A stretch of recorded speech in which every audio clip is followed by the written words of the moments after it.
Some Minnesota cities are seeing a significant increase in their population. I'm KIMT News 3's Alex Dieterer live with how the city of Chatfield is offering more affordable housing. If you were vaccinated a while ago, you may be wondering when a booster shot is needed. I'm KIMT News 3's Jessica Bringy live with an update from Mayo Clinic. I'm KIMT News 3's Amy Fleming. Later in the broadcast, President Joe Biden announced his 6-point plan as COVID-19 cases continue to surge across the nation. We'll have those laid out for you in a moment. And we saw some rather cool conditions across the area this morning, but I'm tracking a nice warm-up as we head into your Friday and Saturday. Full check of that weekend forecast is coming up. KIMT News 3, coverage you can count on. This is KIMT News 3 at 5. And thanks so much for joining us for KIMT News 3 at 5. I'm George Mallet. First tonight, as the numbers from this year's census have revealed, some Minnesota cities are seeing an exponential increase in population.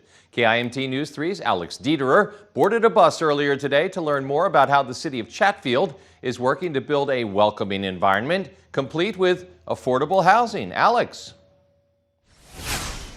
That's right, George. Today, I hopped on a bus to join 20 other southeastern Minnesota residents for an affordable housing bus tour around Chatfield. The tour was organized by Southeast Minnesota Together.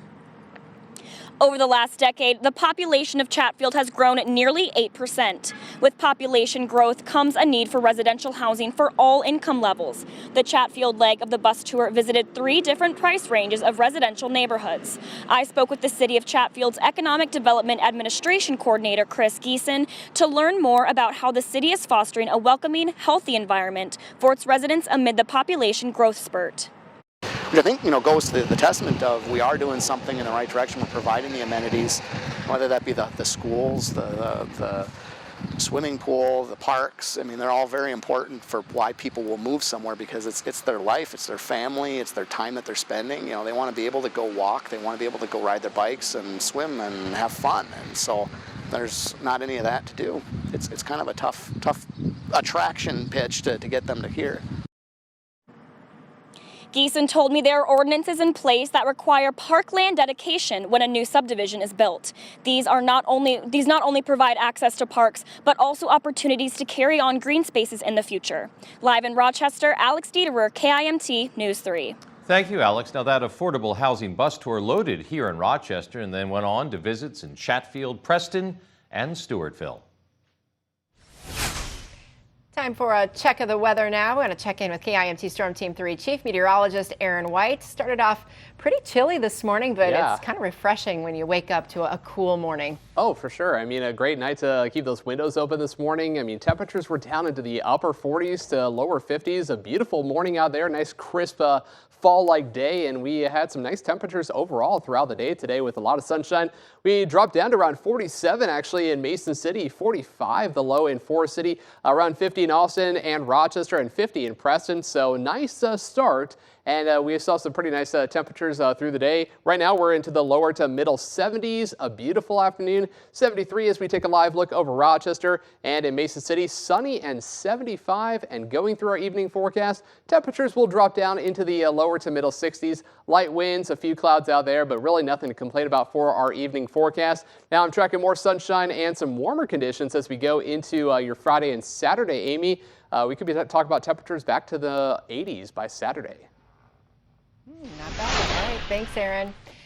Mayo Clinic is working to keep us all up to date on the latest information when it comes to COVID-19. Today, an infectious disease expert from Mayo Clinic weighed in on a variety of topics, including booster shots. KIMT News 3's Jessica Bringy joins us live from Mayo Clinic with the latest on the potential rollout. Jess? Amy, booster shots are meant to enhance immunity in the face of waning efficacy in some groups. The FDA and the CDC say right now booster shots are available to immune-compromised individuals where risk for infection or breakthrough infection is higher. Mayo Clinic says it will be waiting to hear from the FDA and CDC to make a recommendation on who else should be getting boosters and when they should get them. The data for that's available to me isn't really enough right now to say what that optimal strategy will be. Those groups have access to a lot more information, are weighing a lot more studies to try to answer that and consider what strategy would be the most appropriate to get the immunity where it will have the best impact for the most people.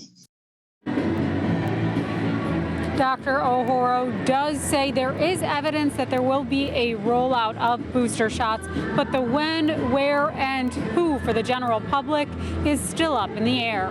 Live in Rochester, Jessica Bringy, KIMT News 3. Thanks, Jessica. Mayo Clinic says the vaccine is still highly effective against COVID and the dominant strains, which allow time to conduct research and have discussions about the best ways to distribute booster shots. The Minnesota Department of Health, meantime, is reporting 1,215 new COVID cases and 9 more deaths. That brings the state's total positive case count to above 664,000 and the death toll to 7,874 since this pandemic began. The positivity rate remains at 6.6%. The high-risk line is at 10%. The newest data indicates 72.2% of Minnesotans 16 and older have gotten at least one dose of a COVID-19 vaccine. Olmsted County Public Health is recommending regular COVID-19 testing. People experiencing symptoms of COVID-19, those who have been exposed to someone with COVID-19, and those attending large gatherings outdoors or indoors even with no social distancing should all undergo testing. This is regardless of vaccination status. There are several locations across Olmsted County now offering COVID-19 testing. Visit our website, KIMT.com, to find the statement from Olmsted County Public Health. Still to come, it's time to welcome the 2 new recruits at the Rochester Fire Department. What these new recruits will learn during their 6-week training program. And later in the broadcast, international flights have resumed at the Kabul airport, how U.S. officials viewed diplomatic contact with the Taliban. KIMT News 3 at 5. Your local news with KIMT News 3's Amy Fleming and George Mallet. Tracking storms with Storm Team 3 Chief Meteorologist Aaron White. This is KIMT News 3. More local news that is happening now from your community. We are coverage you can count on.